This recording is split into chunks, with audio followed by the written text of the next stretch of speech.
नमस्कार किसान भाइयों, मैं महिपाल सिंह और आप देख रहे हैं आपका अपना मनपसंद यूट्यूब चैनल MS टेक्निकल खेती।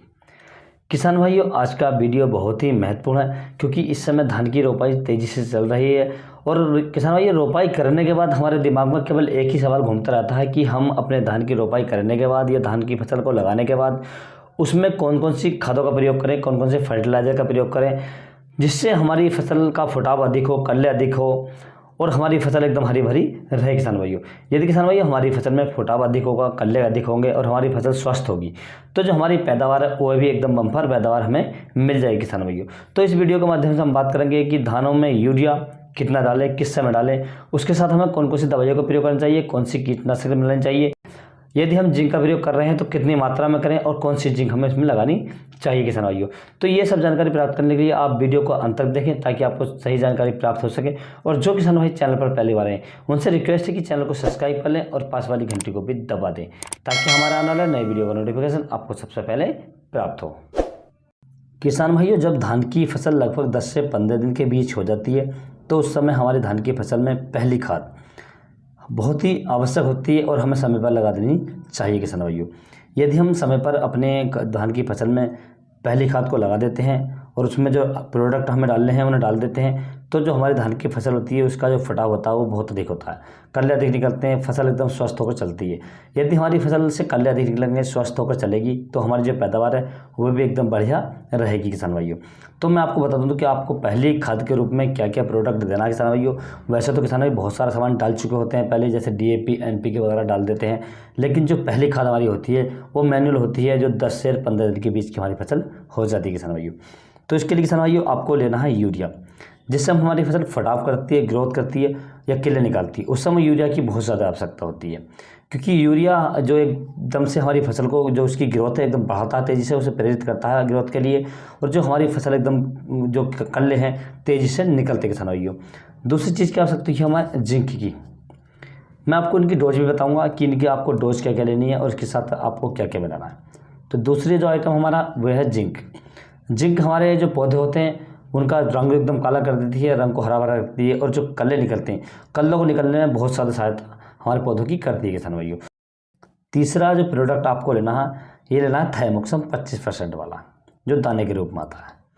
इससे क्या होता है किसान भाइयों, ये जो हमारे खेत में कीट वगैरह होते हैं या जो सूंडी होती है लद वाली, दीमक वगैरह होती है, उन्हें ये अच्छे से कवर कर लेता है और जिससे हमारे पौधों में दीमक वगैरह नहीं लगती है और हमारी फसल एकदम काली होकर चलती है। किसान भाइयों, अब मैं आपको बता दूं कि इसकी डोज क्या क्या लेनी है। आपको यूरिया की जो मात्रा लेनी है वो 40 से 45 किलोग्राम प्रति एकड़ के हिसाब से लेनी है। जो आपको जिंक सल्फेट होता है, जिंक सल्फेट का मतलब जिंक 33% वाली लेनी है, आपको 21% नहीं लेनी है। जो जिंक सल्फेट के नाम से आती है जिसमें 33% जिंक होती है और 15% सल्फर होता है। किसान भाइयों, आपको ये जिंक सल्फेट आपको लेनी है। किसान भाइयों, ये लेनी है आपको 4 से 5 किलोग्राम प्रति एकड़ के हिसाब से। तीसरा आपको लेना है थाइमोक्सम 25%, ये आपको लेना है 400 ग्राम प्रति एकड़ के हिसाब से। आप इन तीनों प्रोडक्ट को अच्छे से मिला लें और मिलाने के बाद आप अपने खेत में अच्छे से बखेर दें। किसान भाइयों, इसको बखेरने के 2 तरीके हैं।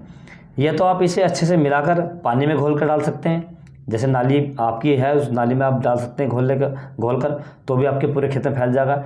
या दूसरा तरीका है आपका, बहुत से किसान भाई इसे पहले बखेर देते हैं सिंचाई से, आप इस तरीके से बखेर सकते हैं। और तीसरा तरीका आपका किसान भाइयों, आप पहले अपने खेत में अच्छे से पानी भर लें सही तरीके से, उसके बाद आप इन्हें मिक्स करके और अच्छे से बखेर दें। आप ऐसा बखेरें कि कहीं ज़्यादा ना जाए, सब में एक साथ जाए, मतलब बराबर मात्रा में हमें बखेर देना चाहिए अच्छी तरीके से। किसान भाइयों, तो आप इस तरीके से बखेर सकते हैं। और एक बात का विशेष रखें, जब आप इन्हें तीनों को एक जगह मिक्स कर लें तो थोड़ी जल्दी बखेर दें। ऐसा ना करें कि आपने मिला दिया और आप कुछ देर के लिए रुक गए, ऐसा नहीं, आप मिलाएं और तुरंत इसे एकदम बखेर दें। किसान भाइयों, इससे जो आपकी फसल होगी वो बहुत ही अच्छी होगी, आपके जो किले होती है वो काफ़ी अच्छी होगी, जो फुटर होती है वो अच्छी होगी, जो हमारे पौधे से कल्ले निकलते हैं वो मजबूत होंगे और एक साथ चलेंगे किले। कभी देखा कि जो कल्ले निकलते हैं पौधों से, जो फुटाव होता है हमारे पौधों में, वो फुटाव नीचे रह जाता है। तो आप जब इसे डाल देंगे तो आपका जो फुटाव है वो पौधों के साथ साथ बराबर चलता रहेगा। किसान भाइयों, और आपकी जो फसल है एक साथ होकर पकेगी। ऐसा नहीं होगा कि आप भी आधी फसल पक गई और आपकी आधी फसल हरी रह रही है। आपकी फसल एकदम क्लियर होकर पकेगी, एक साथ पकेगी और बहुत ही अच्छी बम्पर आपको उसकी पैदावार मिलेगी। किसान भाइयों, धान की फसल में दूसरी डोज में हमें क्या क्या लगाना है, अर्थात दूसरे खाद में क्या क्या डालना है, कौन कौन से फर्टिलाइजर डालने हैं, कौन कौन से कीटनाशक डालने हैं, फटेरा कितना लगाना है या काटब हमें कितना लगाना है, ये जानकारी प्राप्त करने के लिए आप मेरा अगला वीडियो देख सकते हैं। मैंने इस चैनल पर अगला वीडियो अपलोड कर रखा है किसान भाइयों कि हमें कौन कौन सी इसमें खाद दूसरी डोज में देनी है किसान भाइयों। यदि किसान भाइयों मेरे द्वारा दी गई जानकारी आपको अच्छी लगी है तो वीडियो को लाइक करें, शेयर करें। Thanks for watching my video.